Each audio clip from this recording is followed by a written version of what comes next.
இந்த நாளில் கர்த்தர் நமக்கு கொடுக்கிற வார்த்தை எடுத்துக்கொள்வோம். ஏசாயா தீர்க்கதரிசியின் புஸ்தகம் 43ஆம் அதிகாரம். எல்லாரும் சேர்ந்து எழுந்து நின்று வாசிப்போமா? 10ஆம் வசனம், 11ஆம், 12ஆம் 3 வசனங்கள். நானே அவர் என்று நீங்கள் உணர்ந்து என்னை அறிந்து விசுவாசிக்கும்படிக்கு நீங்களும் நான் தெரிந்து கொண்ட என் தாசன் எனக்கு சாட்சிகளாயிருக்கிறீர்கள் என்று கர்த்தர் சொல்லுகிறார். எனக்கு முன் ஏற்பட்ட தேவன் இல்லை, எனக்கு பின் இருப்பதும் இல்லை. நானே நான் நான் எல்லாம் நல்லா அழுத்தி வாசிங்க. நானே கர்த்தர், என்னை அல்லாமல் இரட்சகர் இல்லை. நானே அறிவித்து ரட்சித்து விளங்க பண்ணினேன். உங்களில் இப்படி செய்யத்தக்க அந்நிய தேவன் இல்லை. நானே தேவன் என்பதற்கு நீங்கள் எனக்கு சாட்சிகள் என்று கர்த்தர் சொல்லுகிறார். யாரால சொல்ல முடியும்? இந்த மாதிரி வாக்கியங்களை யாரால் சொல்ல முடியும்? நம்மை பார்த்துதான் ஏசாயா தீர்க்கன் இயேசு கிறிஸ்துவின் காலத்தில் சம்பவிக்கும் காரியங்களை குறித்து தான் நிறைய தீர்க்க தரிசனம் சொல்லி இருக்கிறார். என்னை அல்லாமல் இரட்சகர் இல்லை. இரட்சகர் என்றால் கிறிஸ்து. இரட்சகர் என்றால் கிறிஸ்து, ரட்சிக்கிறவர். இந்த கிறிஸ்துவை மக்கள் புதிய ஏற்பாட்டில் அதிகமாக இன்றைக்கு தாவீதின் ஊரிலே கிறிஸ்து என்னும் இரட்சகர் பிறந்திருக்கிறார். அப்படித்தானமா? கர்த்தராகிய கிறிஸ்து என்னும் இரட்சகர் தாவீதின் ஊரில் பிறந்திருக்கிறார். நானே இரட்சகர், நானே கர்த்தர், என்னை அல்லாமல் இரட்சகர் இல்லை. நானே அறிவித்து ரட்சித்து விளங்க பண்ணினேன். இதற்கு நீங்கள் எனக்கு சாட்சிகள். இதைத்தான் இந்த நாட்களில் தேவன் அதிகமா நம்மிடத்தில் எதிர்பார்க்கிறார். 44ஆம் அதிகாரத்தில்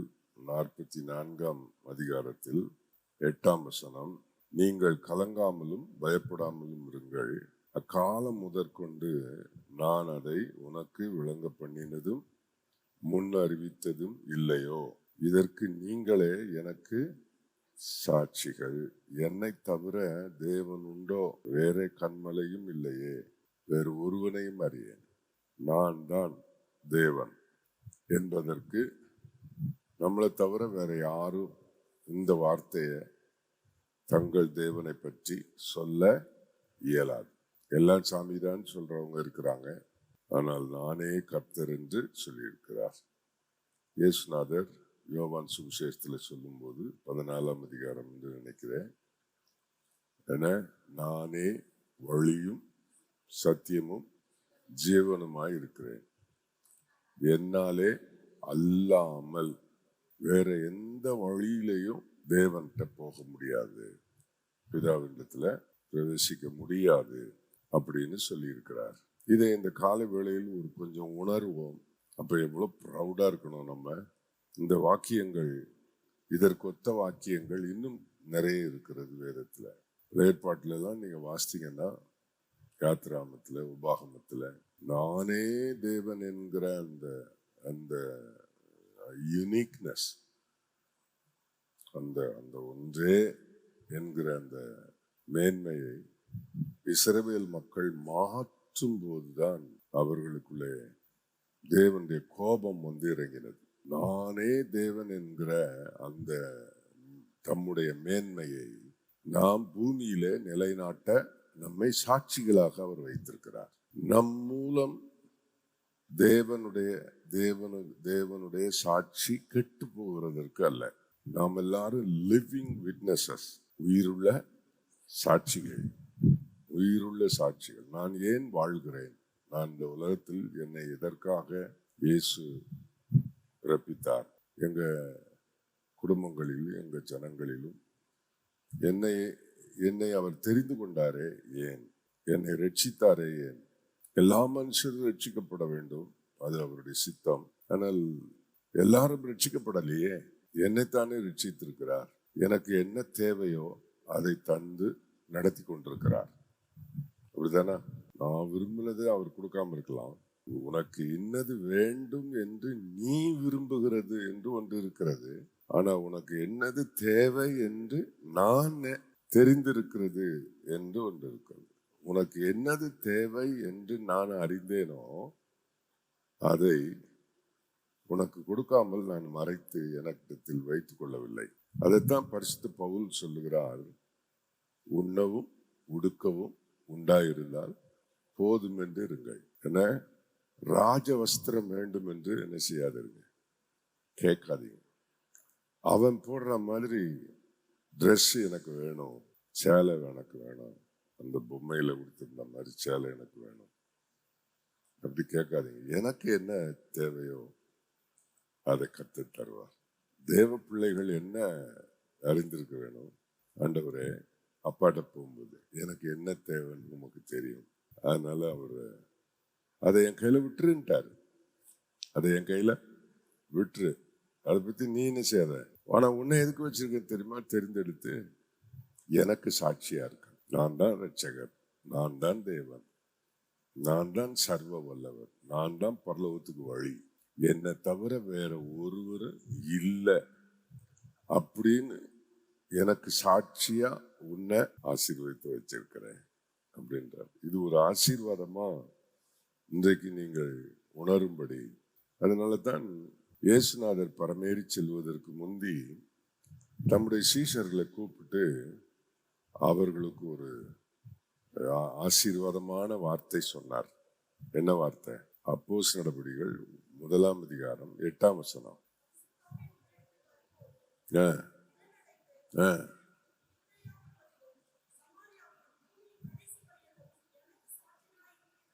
ஆமா, நீங்கள் எனக்கு, அதாவது என்னென்ன ஸ்டேஜ்ல அப்படின்றத ஒரு 4 ஸ்டேஜ் அதுல சொல்லியிருக்கு. எருசலேம், யூதேயா, சமாரியா, அப்புறம் பூமி முழுவதும் அப்படி சொல்லியிருக்கு. நம்மை சூழ இருக்கிற ஜனங்கள் மத்தியில் நாம் சாட்சியாய் வாழ்ந்தாலே, அவருடைய வல்லமைக்கு நாம் சாட்சிகள், அவருடைய அற்புதத்துக்கு நாம் சாட்சிகள், அவர் சுகமளிக்கிறார் என்பதற்கு நாம் சாட்சிகள், இயேசுதான் தேவன் என்பதற்கு நாம் சாட்சிகள், இயேசுதான் இரட்சகர் என்பதற்கு நாம் சாட்சிகள். இதை நீங்கள் புரியுங்கள், வேத வசனத்தை நன்றாக புரிந்து செயல்படுங்கள். அப்போ உங்களுடைய வாழ்க்கை ரொம்ப மீனிங்ஃபுல்லா மாறிடும். என்ன செய்றீங்க? சும்மா இருக்கிறேன் பாஸ்டர், வேலை தேடிக்கிட்டு இருக்கிறேன் பாஸ்டர். ஏற்கனவே வேலை, already you are appointed as a living witness, உயிருள்ள சாட்சி என்ற ஒரு உத்தியோகத்தை நம்ம கையில கொடுத்திருக்கிறார். உலக வேலை இல்லாட்டா என்ன, அவரு வேலை வாங்கிட்டு என்ன சும்மா போன்னு அனுப்பிடுவாரா? இல்லைங்க. பரிசுத்த ஆவி உங்களிடத்தில் வரும், பரிசுத்த ஆவி உங்கள் மேல் வரும், நீங்கள் பரிசுத்த ஆவி பெறுவீர்கள். இதுதான் கர்த்தர் இயேசு நமக்கு சொல்ற வார்த்தை. பரிசுத்த ஆவி உங்கள் மேல் வருவார். நீங்க எனக்கு சாட்சியா இருக்கணும்னா உங்களுக்கு ஒரு பவர் வேணும். தமிழ்ல பவர் என்ற வார்த்தை இல்லை, அதனால பலன் என்று, வல்லமை என்று சொல்லப்படுகிறது. ஆங்கிலத்துல பரிசுத்த ஆவி உங்களிடத்துக்கு வரும்போது என்ன, when the Holy Ghost come upon you, you will receive strength ன்னு சொல்லல, பவர் அப்படின்னு சொல்லியிருக்கு. அவர் சொல்றார், பரிசுத்த ஆவி வரும்போது ஒரு பவர் வரும். அந்த பவர் உங்களை சாட்சியா மாற்றும். என்ன சாட்சி? நான் தான் இயேசு என்கிற நாமமுடைய, நான் தான் இரட்சகர், நான் தான் தேவன், நானே தேவன். எப்படி இருக்கு பாருங்க அந்த வார்த்தை. ஏசாயா 43 நானே தேவன், நானே கர்த்தர். இதுவே நமக்கு எல்லா பலவீனங்களையும் அகற்றும் ஒரு வல்லமையான விசுவாச வார்த்தை. நான் ஒரு இந்த நாளுக்கு உங்களுக்கு ஒரு வார்த்தையை சும்மா சொல்லிட்டு போறதுக்கு நான் வரல. நிஜத்தை சொல்லத்தான் எங்களை கர்த்தர் வச்சிருக்காரு. அதுதான் நம்ம பிரசங்கம் பண்றத என்ன சொல்றாங்கன்னா, சத்தியம் பேசுகிறவர்கள் அப்படி சொல்றாங்க. இயேசு சத்தியம், வேதம் சத்தியம், இல்லையா? நம்ம எல்லாரும் சத்திய சாட்சிகள். சத்தியத்திற்கு தூணும் ஆதாரமுமா இருக்கிற சபை. சாப்பிட்றதுக்காக நம்மளை வச்சிருக்காரு இல்ல, எதுக்கு உயிர் வாழ்றோம்? சாப்பிட்றதுக்காக. அப்படின்னு சொன்னா எப்படி இருக்கு பாருங்க. இதுக்கு தான் நம்மளை கர்த்தர் வச்சிருக்கிறார். இதனுடைய அந்த பொறுப்பை, இதனுடைய அந்த அருமையை, இதனுடைய அந்த வல்லமையான கிரியை நீங்க உணர்ந்தீர்கள் என்று சொன்னால், ஏன் மேலை நாட்டிலிருந்து மிஷினரிகள் எல்லாம் தங்களுடைய உடைமைகளை விற்று எல்லாத்தையும் ஊரை காலி பண்ணிட்டு இந்தியாவில் வந்து அவங்க ஊழியம் செய்தாங்களே? ஏன்? லூசுங்களாதுங்க. எத்தனை மேலை நாட்டு மிஷினரிகள் நம்ம அசம்பிளிஸ் ஆஃப் காட் எடுத்துக்கிடுங்க. Edwards, Mrs Edwards and reverend Edwards and reverend Mrs Edwards. அவரு கல்றையில், எட்வர்ட் கல்றையில் இப்படி எழுத சொல்லி சாகிறதுக்கு முந்தையே சொன்னாராம், எனக்கு இன்னொரு வாழ்வு இருந்தா நான் இந்தியாவுக்காக வாழ்வேன் அப்படின்னு அவர் கல்றையில் எழுதியிருக்கிறாங்க. எதுக்காக? இங்க வந்து பணம் சம்பாதிக்கிறதுக்காக வந்தாங்க. இப்போ பணம் தான் முக்கியம் அப்படின்னு ஆயிடுச்சு எல்லாருக்குமே. பணம் தான் முக்கியம், கர்த்தர் தான் தேவையெல்லாம் தந்துகிட்டு இருக்காரையா இல்ல? அவர் தராததை நான் வாங்க முயற்சித்து வாங்கினேன் பாருங்க, அப்போ கடன்காரன் ஆயிட்டேன். புரியுதா உங்களுக்கு? அவர் தராததை நான் பிரயாசப்பட்டு வாங்கினேன். எனக்கு போன்ல ஒரு செய்தி வந்துச்சு, பணம் வேணுமா, இந்த நம்பருக்கு இதுக்கு கூப்பிடுங்க. நான் ஏன் கடன்காரன் ஆனேன்?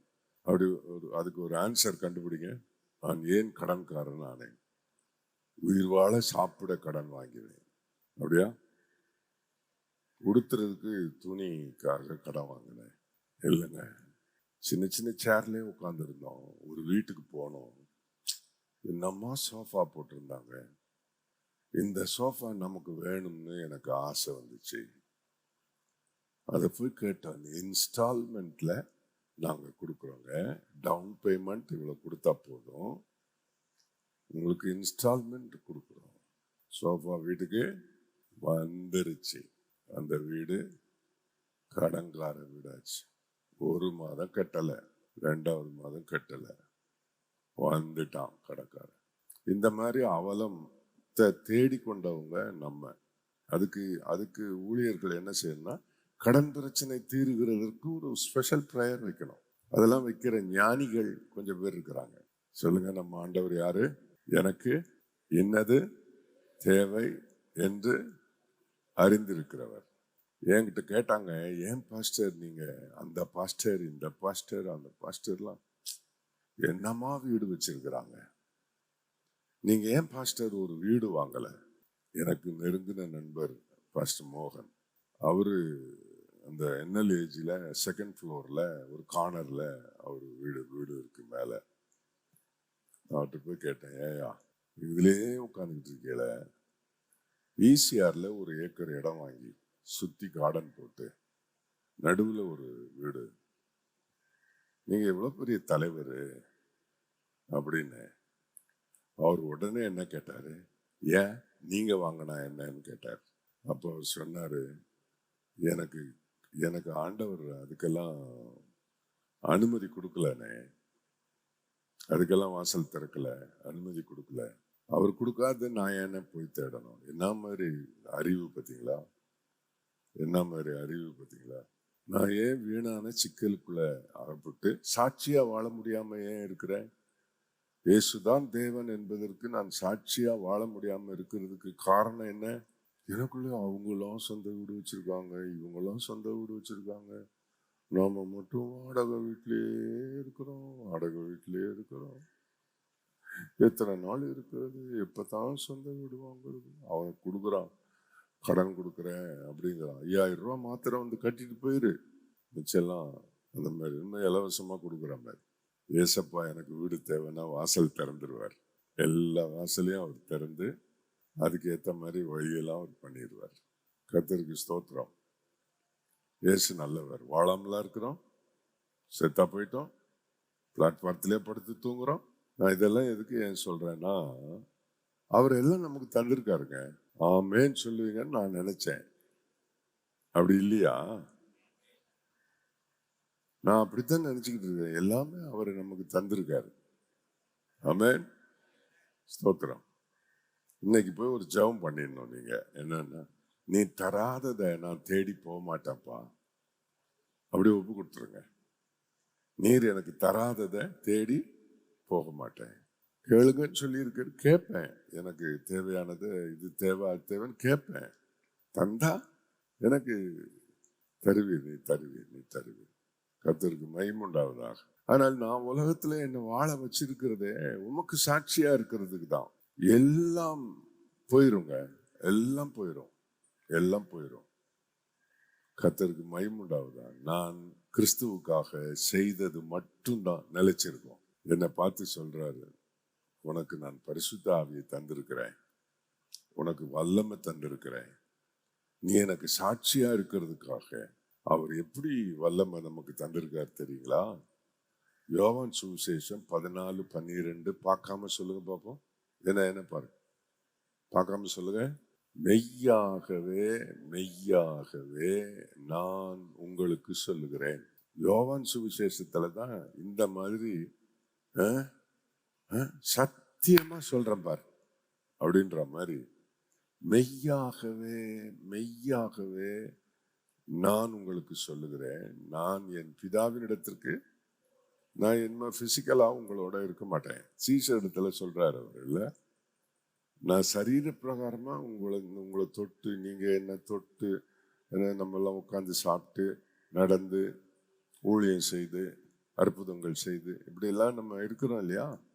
இதுக்கு ஒரு முடிவு வரப்போகுது. அதனால என் டைம் முடிஞ்சிச்சு, நான் எங்க போறேன்? என் பிதாவிடத்துக்கு நான் போறேன். ஆனா நீங்க பூமியில இருப்பீங்க, நீங்க எல்லாரும் என்ன விசுவாசிக்கிறவங்க. அதனால நான் உங்களுக்கு ஒரு பவர் கொடுக்குறேன். அது என்ன பவர்னா, என் கூடவே இருந்தீங்க இல்லையா? நான் என்ன கிரியெல்லாம் செய்கிறேனோ அதே கிரியை நீங்களும் செய்வீங்க. பொய்யா? பொய்யாது, நிஜம் இல்லையா? நாம பிராக்டிஸ் பண்றது இல்லைங்க, பிராக்டிஸ் பண்றது இல்லை, நடனே நடந்துடுறோம் அப்படின்னு நினைக்கிறோம். கர்த்தர் என்ன யூஸ் பண்ணல, ஏன்னா என்கிட்ட குறை இருக்கு, என்கிட்ட குறை இருக்கு, ஜெப குறை இருக்கு, நான் ஒழுங்கா காணிக்க கொடுக்கல குறை இருக்கு, நான் பைபிள் சரியா வாசிக்கல குறை இருக்கு, சாத்தான் இந்த குறை இருக்கு, அந்த குறை இருக்கு, இந்த குறை இருக்கு, நீ அன்ஃபிட்டு, நீ எல்லாம் கிடையாது, வேற ஆட்களுக்கு சொல்லியிருக்காரு ஆண்டவர், உனக்கு இல்லை அப்படின்னு சொல்றத அப்படியே ஏத்துக்கிட்டு, ஆமா நம்மெல்லாம் செய்ய முடியாது, நம்மெல்லாம் செய்ய முடியாது அப்படின்னு நம்மள ஒரு காலம் இல்லைங்க. நான் தப்பு செய்தேன்னா ஒரு நறுக்குன்னு ஒரு கொட்டு போட்டு திருத்தி என்ன மறுபடியும் அவர் வழியில நடத்த வல்லமையுள்ள தேவனாக்கும் எனக்கு இருக்கிறார். நான் அடிக்கடி இதை சொல்றத நீங்க கேட்குறீங்க. தப்பு பண்ணிட்டேன், நாளைக்கும் நீ தப்பு பண்ணுவ, தப்பு பண்ணுவ. இன்னைக்கு அடி வாங்கி திருந்தினியே, நாளைக்கு சும்மாவா இருப்ப? வாய் சும்மாவா இருக்கும்? வாய் கொழுப்பு இருக்கும். அப்ப எப்படி திருத்தணும்னு கர்த்தருக்கு தெரியும். ஏன்னா ஆண்டவர் அப்படிப்பட்டவர். அல்லேலூயா, கர்த்தருக்கு ஸ்தோத்திரம். சில தாப்ப என்ன பண்ணுவானா, ஓடுறா, வீட்டை விட்டு வெளியே ஓடுறா, வெளியே ஓடுறா, நீ என் பிள்ளைகளடா, ஓடுறா அப்படின்னு தருத்தான். உருப்படாத தாப்பேன். ஏன்னா இவனுக்கு பிள்ளைய திருத்த வக்கில்ல. ஒரு அன்பு காட்டி ஒரு என்ன நல்ல முறையில இதுக்கு இல்லை. ஏன்னா இவன் சுபாவமே அப்படி. எங்க அப்பா அப்படியா, எங்க அப்பா அப்படியா, அவருக்கு ஒரு பவர் இருக்கு. என்ன கெட்டு போயிடுச்சுன்னா உடனே இன்னொரு அழகான பாத்திரம் அடைஞ்சிருவார். அதனால எந்த ஒரு குறைய சொல்லி நான் இதுக்கு அன்ஃபிட்டு அப்படின்னு சொல்ல வேண்டிய அவசியம் இல்லாத ஒரு தெய்வம் நம்ம ஆண்டவர் இயேசு நம்ம கூட இருக்கிறார். கர்த்தருக்கு மகிமை உண்டாவதாக. நிச்சயமா இன்னைக்கு சொல்றாரு, நானே கர்த்தர், நானே இரட்சகர், என்னை அன்றி வேறே தேவன் இல்லை, வேறே இரட்சகர் இல்லை. அதற்கு நீங்கள் பூமியில் வாழும் மக்கள் மத்தியில் எனக்கு சாட்சிகள் என்று கர்த்தர் சொல்லுகிறார் என்று வசனம் சொல்லுது. கர்த்தர் சொல்லுகிறார் சொல்லு. இடையில கொண்டு வந்து அதையே ஏன் நுழைக்கிறீங்க? நான் சர்ச்சுக்கு வந்தா இயேசுநாதரை வாயார வாழ்த்துகிறேன், நான் தனிமையில இருந்தா வேற சாமியை உள்ள வச்சுக்கிட்டு அப்படியே பண்றோம். அப்படி யாரா பண்றோமா? ஒருத்தர் நம்ம அப்படி பண்றது, ஒருத்தரும் பண்ற. அதைத்தான் பெரிய கிரெடிட்டா எடுக்கிறார் ஆண்டவர். இயேசுதான் ஆண்டவர்ன்றதுல எவ்வளவு வைராக்கியமா இருக்கிறீங்க. என்ன வைராக்கியமா இருக்கிறோம்? ஆமாவா இல்லையா? ஆமாவா? இயேசுதான் தேவன், அவர்தான் இரட்சகர், இயேசுதான் ஐயா அப்படின்னு சொல்றதுல அவ்வளவு இருக்கும். என்னதான் அடி வாங்கினாலும், என்னதான் குறைகள் இருந்தாலும், என்னதான் இருந்தாலும் ஏசப்பா அப்படின்னு சொன்னாலே ஒரு ஒரு ஒரு ஸ்ட்ரென்த் கிடைக்குது பாருங்க. அல்லேலூயா, அல்லேலூயா, கர்த்தருக்கு ஸ்தோத்திரம். அதனால என்னை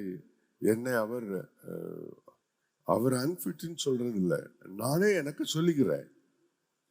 அதுக்கு காரணம் அந்த லெஃப்ட் பார்ட்டி. என்ன சென்னையில் சொல்லுவாங்களே, பீச்சு கை பக்கம் நிற்கிறவன். அந்த பிசாசு நம்மள என்ன நீயடா அப்போஸ்தலன், நீயடா இயேசுவுக்கு அப்போஸ்தலன், பணப்பைய தூக்கிக்கிட்டு கூடவே போனீரா, உன்னை நம்பினாரடா, நீயாடா அப்போஸ்தலன், நீயாடா அப்போஸ்தலன், நீயாடா அப்போஸ்தலன். ஆமா, இல்லை, நான் இல்லை, காட்டி கொடுத்துட்டேன். இனி என்ன செய்ய போற? அவர்கிட்ட எப்ப போற? இல்ல, அவரை கொல்ல போறாங்க, அதுக்கு முந்தைய நீ போய் சேர்த்துரு. கச்சிதமா கீழ்ப்படிஞ்சாங்க சாத்தானுக்கு. அல்லேலூயா. பேதுருவை ஏன் பிடிக்கும் இயேசுவுக்கு? தப்பு செய்திருவான், அப்புறம் அப்படியே அழுவான். இயேசுவுக்கு தெரியும் இவன் இந்த தவறை விரும்பி பிளான் பண்ணி செய்யல, இது ஒரு ஆக்சிடென்டல் சின். இப்படி எல்லாம் சூழ்ந்துக்கிட்டாங்க, என்ன செய்யன்னு தெரியல. நம்மெல்லாம் எப்படி யூதாசா, பேதுருவா? நம்ம தவறு செய்யறோம், அப்புறம் என்ன செய்யறோம்? உண்மைதானா? அப்புறம் என்ன செய்யறோம்? மனஸ்தாபம் படுறோம். ஐயோ, இப்படி பேசியிருக்க கூடாது, ஐயோ கர்த்தாவே மன்னிச்சிருங்கப்பா. எத்தனை தடவை வந்து மன்னிச்சிருங்கன்னு அவர் சொல்லுவாரா? எத்தனை தடவை மன்னிக்கணும் ஆண்டவரே? 7 தடவையோ? சொல்லுங்க. அதுக்கு 7 into 70 490. ஆண்டவரே, நான் 490 தடவை மன்னிக்க வேண்டுமோ அப்படின்னா 490 into, அப்புறம் அதுக்கு ஒரு போட்டுருவாரு, கூட்டிக்கிட்டே போவார். மன்னிப்புக்கு எல்லையே கிடையாதுங்க. உயிருள்ள வர என்ன அவர் மன்னிப்பார், என்னை ப்ரிப்பேர் பண்ணுவார். என்னை பரலோகத்தின் மகனாக என்னை கொண்டு போய் சேர்க்காம அவர் என்னிலே தோற்று போகவே மாட்டார். இயேசு என்னிலே தோற்று போகவே மாட்டார். நீங்கள் எனக்கு சாட்சிகள். நம்பி சொல்றாரு, நீங்க எனக்கு சாட்சிகள். என்ன அனுஷம், அல்போன்ஸ் அம்மா, நீ எனக்கு சாட்சி. வயசாயிடுச்சு இருக்கக்கூடாது, நீங்கள் எனக்கு சாட்சிகள். நான் எப்படி பாஸ்டர்? அதெல்லாம் கிடையாது, அவர் சொல்லிட்டார்.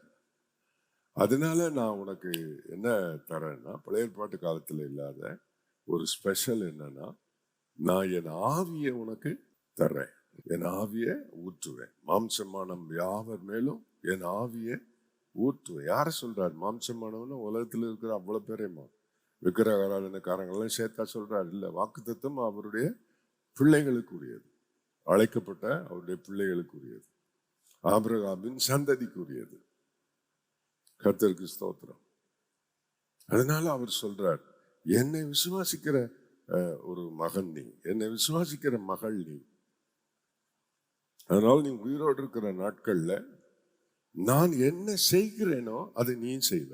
அல்லேலூயா, அல்லேலூயா. கர்த்தருக்கு மகிமை உண்டாவதாக. பெரம்பூர்ல சும்மா ஒரு உதாரணத்துக்கு நான் உங்களுக்கு அடிக்கடி நான் சொல்றது, தியாகராஜன் ஒருத்தர் இருக்காரா செத்து போயிட்டாரு தெரியல. தியாகராஜன் படுக்களவன். அவரு ஒரு சின்ன கடை வச்சிருக்கும் போது எனக்கு தெரியும். அவர் மனைவி பேர் ரேவதி. ஒரு சின்ன ஹார்ட்வேர்ஸ் வச்சிருந்தார்.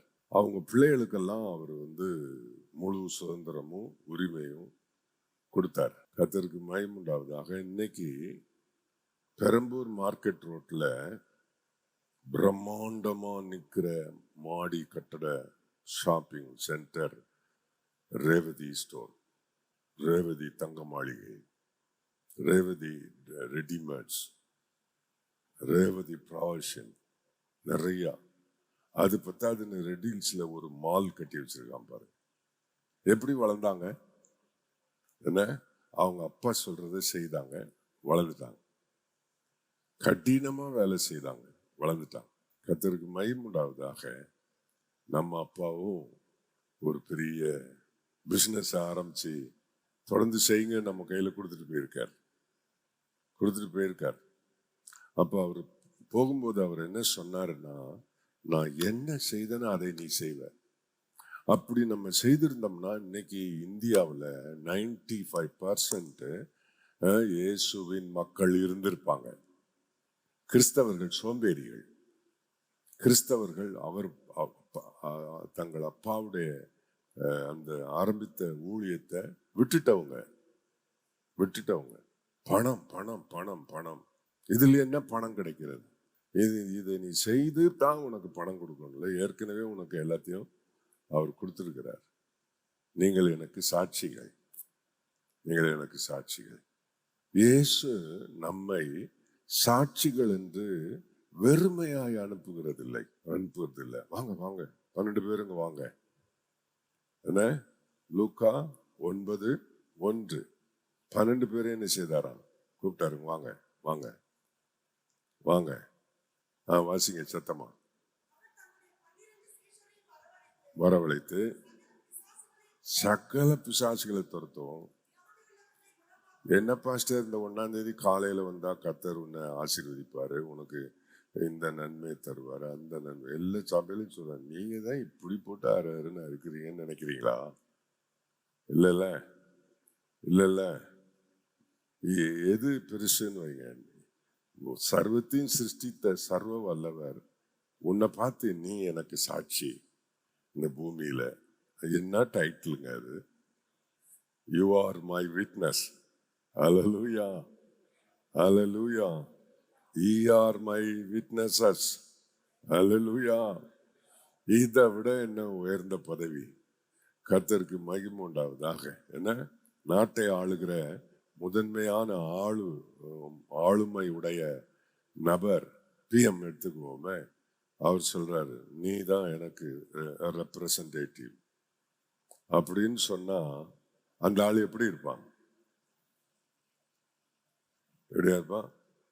என்ன, நமக்கு தேவன் இவ்வளவு பவர் கொடுத்துருக்கிறாரு. பிசாசு அதுல என்ன போட்டிருக்கு பாருங்க. அவங்க 12 பேரையும் கூப்பிட்டு ஒன்ன கூட விடாத, ஊர்ல ஒன்ன கூட விடாத. அது என்னென்ன பேர்ல பிசாசு இருந்தாலும் சரி, சகல பிசாசுகளை துரத்தவும் வியாதி உள்ளவர்களை குணமாக்கவும் வல்லமையும் அதிகாரமும் கொடுத்து போ அப்படியே அனுப்பினார். இப்ப நம்மள வெறுங்கையா அனுப்பிட்டாருன்னா, சாட்சிகள், நீங்கள் எனக்கு சாட்சிகள். சும்மா போய் நில்லு. எனக்கு சாட்சின்னா அவன்கிட்ட அடி வாங்கிட்டு வரணும். இதுதான் எனக்கு சாட்சி. இல்லைங்க, பவர் பரிசுத்தாய் உங்கள் மேல் வரும். என்ன வரும்? பவர் வரும். வல்லமை வரும். வல்லமை வந்தா தெய்வம்னு குதிக்கணுமா? வல்லமை வந்தா தெய்வம். வல்லமை எங்கிருந்து குதிச்சுக்கிட்டே இருப்போம். வல்லமை அதெல்லாம் சும்மா நடிப்புலாம் இல்லைங்க. பவர் காட்ட வேண்டிய இடத்துல அந்த பவரை உங்க மூல ஆண்டவர் ரிவீல் பண்ண. நீ எனக்கு சாட்சி. ஸ்தோத்திரம் ஸ்தோத்திரம். மோடி வித்தை காட்டிக்கிட்டே இருக்கிறான். எக்மூர் ஸ்டேஷனுக்கு எதிர்க்க சிக்குபுக்கு ட்ரெயின் போற காலத்துல ஜனமா கூடி இருக்குது. அந்த நாட்கள்ல இந்த பாம்பாட்டி மோடி வித்தை காட்டுவான்ல, ஜனங்க கூடுவாங்க. இப்பதான் இல்லை, அது ரொம்ப அந்த நாட்கள்ல ரொம்ப. அது ஒருத்தனை எடுத்து வச்சிருப்பான், அவனை துணி போட்டு மூடி வச்சு, என்ன ஒவ்வொருத்தர் பாக்கெட்ல இருக்கிற காசு நம்பர் சொல்ல வச்சிருவான். அது ஒரு மெஸ்மரிசம். அந்த மாதிரி பண்ண வச்சிருவான். ஒரு ஊழியக்காரரு எக்மூர்ல இருந்து ட்ரெயின்ல இருந்து இறங்கி டவுன் பஸ்ல போறதுக்காக அந்த பஸ் ஸ்டாப்ல நின்றுட்டு இருந்தார். இது என்ன கூட்டம்னு எட்டி பார்த்து அப்படி பார்த்துக்கிட்டே அங்க நின்று இருந்தார். இவன் என்னென்னமோ சொல்லி பார்க்கறான், ஒண்ணுமே நடக்கலைங்க. இது என்ன நம்ம லைஃப்ல இப்படி இருந்தது இல்லையே, இங்க என்ன தடை வந்துருச்சு அப்படின்றான். அதுங்கிறான், ஐங்கிறான், ஊங்கிறான், ஜக்கமாங்கிறான், கம்மாங்கிறான். ஒரு அம்மா கதையை பலிக்கல. அப்புறம் மெதுவா அப்படியே அந்த கூட்டத்துக்குள்ள அப்படி சுத்தி வந்தான். அந்த ஊழியக்காரர்கிட்ட, சார் என் பழப்பு கத்துறாருங்க சார், தயவுசெய்து போயிருங்க சார், நீங்க நின்னீங்கன்னா அவ்வளவுதான். நெல்லை ஜபராஜின்னு சொல்லி நீங்க கேள்விப்பட்டிருக்கீங்களா? அந்த அவர் தான் அந்த ஆள். அவருன்னு இல்லை, நீங்க போய் நின்றுந்தா கூட அதுதான் நடந்தது. ஏன்னா நம்ம கிட்ட இருக்கிற பவரே வேறங்க, பவரே வேற. இந்த இதுக்கு பேர் என்ன தெரியுமா? மேற்கொள்ளும் வல்லமை. அப்படித்தானே? Over coming power. என்ன மாதிரி பவர் பாருங்க, சகல பிசாசுகளை தடுத்தது. நீ என்ன சொல்லிட்டு இருக்கிற? பிசாசு தாக்கிட்டான், அடிச்சுட்டான், கெட்ட சொப்பனமா கொடுக்குறான். ஜெபிக்க முடியலப்பா, ஜெபிக்க முடியலப்பா, பைபிள் வாஸ்தா தூக்கமா வருதுப்பா, தூக்கமா வருதுப்பா, ஜெபம் பண்ண முட்டி போட்டா கொரட்டத்தான் வருதுப்பா, அப்பா அப்பா.